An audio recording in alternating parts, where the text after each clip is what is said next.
Movie का start कुछ यूं होता है कि एक बस में कुछ स्कूल के बच्चे जा रहे होते हैं। उनके साथ उनकी टीचर भी होती है। जैसे जैसे बस आगे जा रही होती है, पीछे से काली आंधी बस को अपनी लपेट में ले लेती है। बस एक ब्रिज पर जाकर उल्ट जाती है। वहाँ एक बच्ची किनारे पर लटक रही होती है और वो नीचे नहर में गिर जाती है। उसे वहाँ एक आदमी कहता है, अंधेरे की काली शक्तियों का जोर बढ़ रहा है। एक समय आएगा जब सिर्फ तुम इन्हें रोक सकोगी। वो उसे एक लॉकेट देता है और कहता है, जीती रहो। वो बच्ची नहर से बाहर निकलकर जमीन पर लेट जाती है, अपनी मुट्ठी को खोलती है। वही लॉकेट इसके हाथ में होता है। इस बच्ची का नाम डायरिया है। नेक्स्ट दिखाया जाता है, वो यूनिवर्सिटी में आती है, अपनी कुछ फ्रेंड से मिलती है। इधर क्लासरूम में बैठे लैपटॉप पर ड्राइविंग सीखने के बारे में सर्च कर रही होती है। यहाँ वो गाड़ी सीखने के लिए एक अंकल के साथ जा रही होती है। वो उसे कहता है, स्टूडेंट हो। वो उसे गाड़ी के गियर चेंज करने को कहता है और कहता है, गाड़ी तेज चलाओ, और तेज। और इतनी तेज चलाती है, सामने एक और गाड़ी आ रही होती है, उस पे दे मारती है। फिर वो एकदम देखती है, वो किसी चिल्ड्रन पार्क में एक छोटी गाड़ी में बैठी होती है। यहाँ आकर वो अपनी फ्रेंड को बताती है और वो उसे कहती है, ये कोई ख्वाब हो सकता है। वो अपने गले को देखती है तो उसका लॉकेट गायब होता है। वो दोबारा उसी जगह अपना लॉकेट ढूंढने आती है। यहाँ वही आदमी आता है और कहता है, तुम ये ढूंढ रही हो? डायरिया कहती है, ये मेरा लॉकेट है, वापस करो। आदमी कहता है, तुम जानती हो ये क्या है? ये वो आंख है जो सब शक्तियों को देख सकती है। वो उसे लॉकेट देता है तो उसे पकड़ते हुए शॉक लगता है। इसमें से व्हाइट लाइट भी निकलती है। वो उसे छोड़ देती है। आदमी कहता है, ये तो तुम्हारा ही है। डायरिया कहती है, पर ये क्या था? आदमी कहता है, अब तुम हम में से एक हो। अब तुम वो देख सकती हो जो दूसरे नहीं देख सकते। तुमसे शुरुआत हुई है, तुम्हें इस सेवा के लिए चुना गया है। वो खुश होती है, इधर उधर देखती है। वो आदमी गायब हो जाता है। एक लड़की विंडो में खड़ी होती है। डायरिया अपने लॉकेट से चेक करती है। वो लड़की इसका खून चूस रही होती है। वो उसे रुकने का कहती है। लड़की विंडो से नीचे छलांग लगा देती है। आगे एक और लड़की आ जाती है और इन दोनों के बीच लड़ाई होती है और यहाँ पर डायरिया भी आ जाती है। वो इससे पूछती है, ये क्या है? वो उसे बताती है, ये एक परछाई है, बुरी परछाई। ये लोगों की शक्ति और भावनाएं चूस लेती हैं। यहाँ एक लड़का आता है और लड़की उसे कहती है, इससे मिलो, ये इंस्ट्रक्टर की तरफ से नई खिलाड़ी डायरिया है। वो उस परछाई को अपने साथ की मदद से दीवार पार करके अंदर ले जाते हैं। डायरिया ये देखकर हैरान रह जाती है। इधर इंस्ट्रक्टर उसे अंदर ले आता है। उसे एक कोट पहनने को कहता है कि कोट पहन लो, अंदर ठंड है। इस परछाई से मिलो, ये अंधेरी दुनिया से है। ये परछाई इनको बुरा भला कह रही होती है। डायरिया उसे अपने लॉकेट के जरिए भी देख लेती है। उसके पार्टनर उसे वापस इसकी दुनिया में भेज देते हैं और कहते हैं, दोस्तों ये है पोर्टल काली दुनिया का। ये वो जगह है जहाँ से परछाइयाँ आती हैं। तुम इन्हें मार नहीं सकती पर वापस भेज सकती हो। यहाँ से वो आती हैं। वो अपनी तरफ से पोर्टल नहीं खोल सकते। डायरिया पूछती है, तो फिर वो यहाँ कैसे पहुँचते हैं? यूं समझ लो कि ये बिगड़े हुए नल की तरह है। नल बंद हो भी जाए फिर भी पानी बहता है। यह इंस्ट्रक्टर कहता है, वो बुजुर्ग जिन्हें इनकी हिफाजत करनी चाहिए नहीं करते। तुमने इन्हें देखा? फिर वो इन 3 लोगों को दिखाते हैं जो इनकी हिफाजत करते हैं।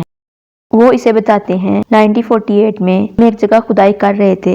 हमें अंधेरी दुनिया के बारे में पता चला। तब हमें पता नहीं था कि क्या है। तब से हमने इस पर कब्जा कर लिया है। इंस्ट्रक्टर कहता है, ये पोर्टर के मुहाफिज हैं। अगर ये ना हो, इनके बगैर ये सब बिगड़ गया हो। आज तुम्हारे लिए इतना ही काफी है। यहाँ ये दोनों डायरिया को समझाते हैं, ये वो परछाइयाँ हैं जो इंसानों के शरीर से जीवन को चूस लेती हैं। ये सेवा डिलीवरी है जो परछाइयों को पोर्टल तक पहुँचाती हैं। इन्हें वापस काली दुनिया में फेंक देते हैं। इस तरह ये तीनों सेवा डिलीवरी के लिए काम करते हैं। मैं अंधेरी दुनिया से परछाइयों को बाहर आने दूंगा, वो मेरी सेवा करेंगी। इधर डायरिया यूनिवर्सिटी आती है और वो अपने लॉकेट से देखती है। दूसरी तरफ एक लड़का इसकी तस्वीरें बनाता है। वहीं एक लड़का जिसका नाम साइम होता है उसे बताती है कि तुम्हारी कार की ब्रेक्स में कुछ गड़बड़ है। वो उसकी बात नहीं सुनता। आगे जाकर उसकी गाड़ी खराब हो जाती है। वो भागकर उसके पीछे आता है और कहता है, तुम कौन हो? तुम परी हो या कोई मैजिकल जीन? तुम्हें कैसे पता चला ये सब कि मेरी गाड़ी में खराबी है? वो लड़का वो तस्वीरें अपने बॉस को सेंड कर देता है। बॉस कहता है, मुझे इसके बारे में सब कुछ जानना है। उसे अपने पिता से शक्ति मिली है। ये मेरे रास्ते में रुकावट बन सकती है। थोड़ा आगे आती है तो डायरिया अपने लॉकेट से चेक करती है। एक कपल को देखती है जो खून चूसते हैं। वो इनसे कहती है, मुझे लगता है तुम मुसीबत में हो। वो इसकी बात नहीं सुनते और कहते हैं, तुम्हें क्या मसला है? डारिया अपनी पार्टनर को कॉल करती है और कहती है मैंने अभी पावेल जैसे निशान वाले लड़के को देखा है। वो उसे कहती है परछाई की तलाश करो और देखो, इनके करीब मत जाना, वो खतरनाक होते हैं। वो इस लड़के के पीछे जाती है जिसका नाम माइकल है। उसे अपने पास बुलाती है और उसे कहती है अगर तुम्हारी तबीयत खराब हो या तुम्हें कुछ फील हो, अपना नंबर देती है, मुझे कॉल कर लेना। पास में वो लड़का भी खड़ा होता है जिसे काली परछाई के बॉस ने भेजा होता है। इधर स्विमिंग की क्लास होती है। डारिया अपना लॉकेट खो देती है और उसे अपने पुराने ख्याल आते हैं, कैसे वो नदी में गिरी और कैसे उसे लॉकेट मिला। वो अपना लॉकेट ढूंढती है पर नहीं मिलता। फिर अपनी फ्रेंड को कॉल करती है, मेरा लॉकेट खो गया है, अब मैं कुछ नहीं देख सकती, अब मैं क्या करूं। वो इसे कहती है तुम वही रहो, मैं इंस्ट्रक्टर को इन्फॉर्म करती हूँ, वो तुम्हें मदद भेजते हैं। डारिया की हेल्प करने के लिए एक लड़का आता है जो लोगों को सूंघता है। यहाँ वो उसे सूंघता है, वो इसके बारे में सब बता देता है। वो कहती है अब मुझे डर लग रहा है। वो दोनों इनके पीछे जाते हैं और लड़का कहता है इस आदमी के पास लगभग एक ही दिन है। ग्रैंड फिनाले के लिए परछाई बाहर निकलती है अपने शिकार के करीब आने के लिए। डारिया कहती है अब हम क्या करें। वो कहता है इस लड़के के मरने से पहले अगर पता लगा लें कि परछाई कौन है तो इस कारनामे पर हमें एक गोल्डन स्टार मुफ्त में मिलेगा। डारिया इस लड़के जिसका नाम गोरी है वो कहती है कि मैंने लॉकेट कैसे खो दिया, लॉकेट के बिना मैं अंधी हूँ, मैं कुछ नहीं देख सकती, परछाइयों को भी नहीं। गोरी कहता है तुम इन्हें दूसरी शक्तियों से पहचानना सीखो। डारिया कहती है वो कैसे। वो उसे बताता है परछाई को ठंड पसंद नहीं और इन्हें आसानी से ठंड लग जाती है, इन्हें हर टाइम गर्म रहने की जरूरत है, इन्हें दूर से नफरत है। डारिया अपनी फ्रेंड के पास आती है और यहाँ साइम आ जाता है उसके लिए फूल लेकर। इधर माइकल लैपटॉप पर एक वीडियो देखता है और अपनी गर्लफ्रेंड मलेरिया को जाकर उठाता है जो सोई होती है कि उठो कुछ गड़बड़ है। वो नहीं उठती। इस वीडियो में वो खुद को जख्मी देखता है। यहाँ साइम और डारिया एक दूसरे से बातें करते हैं, एक दूसरे की लाइफ के बारे में पूछते हैं। वो उसे कहता है मुझे अपना बचपन बिल्कुल भी याद नहीं और ना ही मुझे अपनी माँ का चेहरा याद है, जब मैं पैदा हुआ था वो मर चुकी थी। और डारिया कहती है मेरे पास एक लॉकेट है और मेरे पापा की यादें। साइम उसे कहता है मैं तुम्हारे साथ हूँ और हमेशा तुम्हारे साथ रहूंगा। इधर माइकल डारिया को कॉल करता है और उसके घर आ जाती है। वो उसे वीडियो दिखाता है जो उसे कोई भेजता है। वो उसे बताती है कि मुझे पता है अब क्या करना है, तुम परेशान नहीं हो, कल आखिरी मौका है यूनिवर्सिटी जाकर परछाई पहचानने का। इतनी देर में माइकल की फ्रेंड उठकर आ जाती है और पूछती है तुम किससे बातें कर रहे हो। डारिया उनके बेड के नीचे छुप जाती है। इधर डारिया इनके बेड के नीचे होती है और माइकल जाते हुए अपने घर की चाबियां इसके पास रखता है और टेबल पर दूध की बोतल और नाश्ता रख देता है। डारिया नाश्ता करते हुए इनके पीछे आ जाती है और इस बाकी पार्टनर भी यूनिवर्सिटी में होते हैं। माइकल क्लासरूम के अंदर चला जाता है। डारिया बाहर खड़ी होती है। गोरी सूंघकर कहता है तुम यही खड़ी रहना, वो यही कहीं है। माइकल को कोई क्लासरूम से बुलाकर ले जाता है। यहाँ डारिया एक कागज पर पोर्टल का नक्शा बनाकर उस पर कुछ पढ़ती है तो उसे पता चलता है माइकल के कदमों के निशान कि वो किस तरफ गया है। उसी तरफ एक रूम में आती है और देखती है माइकल एक विंडो के ऊपर खड़ा होता है। एक प्रोफेसर माइकल का खून चूस रहा होता है। वो उस पर दूध गिरा देती है और माइकल नीचे छलांग लगा देता है और वो पूल में गिर जाता है। ऐसे वो बच जाता है। डारिया और इसका इंस्ट्रक्टर यूनिवर्सिटी आते हैं। वो उसे जाते हुए इसका लॉकेट देता है। इधर काली परछाई का बॉस अपनी पार्टनर से कहता है मास्को में एक नई खिलाड़ी आई है, वो जवान और मजबूत है, ठीक वैसे ही जैसा तुम पसंद करती हो। लड़की कहती है आपका इरादा है मास्को वापस जाने का। बॉस कहता है हाँ जल्द जाऊंगा, लेकिन पहले तुम वहां जाओ। यहाँ साइम डारिया की तस्वीरें यूनिवर्सिटी में लगा देता है और अपनी मोहब्बत का इजहार करता है। यहाँ मलेरिया के पास काली परछाई आकर बैठती है और वेटर उसे कॉफी पीने को देती है। जैसे ही वो पीने लगती है वो कप गिरा देती है और कहती है मुझे दूध से नफरत और एलर्जी है। और वलेरिया हैरान होती है ये देखकर। इसकी फ्रेंड बताती है तुम्हारे लिए पार्सल आया है माइकल की तरफ से, तुम्हारे चाहने वालों से मेरा सर घूम रहा है। वो इसे ओपन करके देखती है। उसमें एक शीशे का बर्तन होता है जिसे वो हाथ में पकड़ती है। वो अपने आप टूट जाता है। यहाँ साइम डारिया से मिलता है। अभी वो चलती ही है कि यहाँ भी शीशे के टुकड़े बिखर जाते हैं। वो हैरान हो जाती है। साइम इसके शूज साफ करके इसे पहना देता है। आगे चलने के बाद फिर शीशे टूटे पड़े होते हैं। वो अपने लॉकेट की मदद से चेक करती है तो उसे खून चूसता हुआ नजर आता है।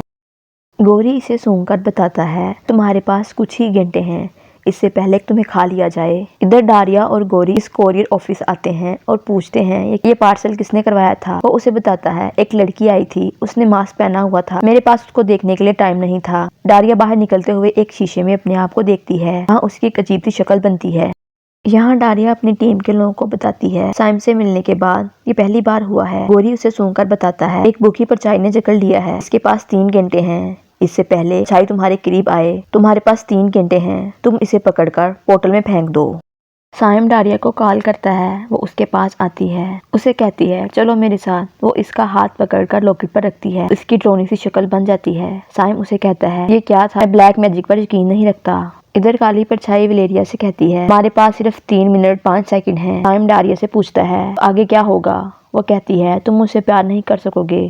साइम जैसे ही डारिया को किस करता है, इधर काली परछाई को ऐसे लगता है कोई करंट लग रहा हो। फिर काली परछाई उन लोगों से कंप्लेन बुक मांगती है। यहाँ काली परछाई का बॉस मूर्ति में वो पत्थर लगा देता है और एक बॉक्स से एक पुतला निकालता है, उस पर कुछ लिखता है। इधर साइम वैसे ही काम करता है जिसे काली परछाई गाइड करता है। वो डारिया का लॉकेट उसके गले से ले लेता है। डारिया साइम से पूछती है तुम ये क्या कर रहे हो। अपने गले में लॉकेट देखती है तो लॉकेट नहीं होता। ये मेरा लॉकेट है, तुमने मेरा लॉकेट क्यों लिया। यहाँ काली परछाई साइम के थ्रू बोलता है ये मुझसे रिलेटेड है। डारिया उससे अपना लॉकेट पकड़ने लगती है, वो इसको मारकर गिरा देता है। इधर काली परछाई वो लॉकेट उस मूर्ति पर लगाता है। इंस्ट्रक्टर डारिया को कॉल करता है और वो उसी होटल जाती है जहाँ काली परछाई ने कंप्लेन बुक में कुछ लिखा होता है। वो देखती है, उससे आग निकलती है, पेज फाड़ कर गोरी को सूंघने को देती है। वो सूंघकर कहता है वो बहुत गुस्से में थी जब उसने ये लिखा, तुम उसके सर पर सवार हो गई हो डारिया। इधर वो तीनों एक डोर पर पोर्टल बनाकर अंदर एंटर होते हैं जहाँ काली परछाई बैठी होती है। वो इनको देख लेती है और इनके दरमियान लड़ाई होती है। काली परछाई विंडो तोड़कर बाहर निकल जाती है, बिल्डिंग के ऊपर भाग रही होती है। वो तीनों दीवार से पोर्टल बनाकर बाहर आ जाते हैं, उसके पीछे भागते हैं। वो उड़ते हुए किसी और बिल्डिंग पर चली जाती है। वो इन लोगों की तरफ लोहे की एक स्लाइड फेंकती है, वो तीनों नीचे बैठ जाते हैं। इनमें से एक उस स्लाइड पर पोर्टल बनाकर उसे मारता है। जैसे ही वो पोर्टल लगता है काली परछाई मेन पोर्टल में आके गिर जाती है। वो तीनों इसके पीछे आ जाते हैं, इसे धक्का देकर इसकी काली परछाई में फेंक देते हैं। यहाँ डारिया साइम से मिलने आती है, इसके अंदर काली परछाई होती है। दूसरी तरफ पूरी दुनिया में काली धुंध छा जाती है। डारिया काली परछाई से कहती है तुमने मेरा लॉकेट ले लिया है, इसके लिए मैं तुम्हें माफ नहीं करूंगी, और तुमने साइम के साथ जो किया उसके लिए भी नहीं। वो उसे कहता है लगता है ये तुम्हारे लिए बहुत खास है। डारिया उससे पूछती है तुम चाहते क्या हो। वो कहता है मैं जल्द ही पोर्टल खोलूंगा और उनमें हजारों परछाइयों को आजाद कर दूंगा जो सिर्फ मेरी सेवा करेंगी। वो पुतले का हाथ काट रहा होता है और साइम दर्द से चला रहा होता है, इसका हाथ रेड हो जाता है। डारिया उसे कहती है तुम छोड़ दो इसे, तुम बहुत बुरे हो। काली परछाई कहती है मुझे तुम्हारे खून की जरूरत है, अब मैं एक पोर्टल खोलूंगा, उसमें सिर्फ तुम ही गुजर सकोगी। माइकल टीवी पर एक खोए हुए लड़के की तस्वीर देखता है और उसे पता चलता है कि ये साइम है। काली परछाई डारिया से कहती है तुम्हारा खून वो चाबी है जिससे ये पोर्टल खुलेगा। वो डारिया का खून इस लॉकेट पर लगाता है, लॉकेट पर लगाकर मूर्ति पर लगाता है। काली परछाई पोर्टल पर आ जाती है और इंस्ट्रक्टर को उठाकर मारती है। आगे बढ़कर वो परछाइयों को आजाद करने का हुक्म देता है। दूसरी तरफ यूनिवर्सिटी में पत्थर गिर रहे होते हैं, लोग जख्मी होते हैं, हर कोई अपने आप को बचाने में लगा होता है। इधर डारिया पीछे से आती है, साइम को बचाने के लिए कहती है कि तुम कर सकते हो, तुम कोई कठपुतली नहीं हो। और माइकल आकर कहता है इसका नाम यागोर है, इसका असली नाम यागोर है। फिर वो उसे यागोर कहकर बुलाती है। इस पर उसे अपने बचपन के पुराने ख्याल आते हैं। डारिया उसे कहती है इस जादूगर ने तुम्हारी याददाश्त मिटा दी है। इधर इंस्ट्रक्टर सबको कहता है यहाँ से सब निकल जाओ, बहुत सारी काली परछाइयां आएंगी, मैं इसे देख लूंगा, तुम सब जाओ यहाँ से। डारिया कहती है इस शक्ति को मैं ही रोक सकती हूँ, मैं ही इस पोर्टल की चाबी हूँ। डारिया आगे चली जाती है, सब उसे रुकने का कहते हैं। डारिया परछाई में कूद जाती है और बहुत सारी परछाइयां इसके इर्द गिर्द घूमती हैं। इधर मूर्ति भी टूट जाती है और इसे इसका लॉकेट मिल जाता है। वो दोबारा उस नदी से बाहर आती है।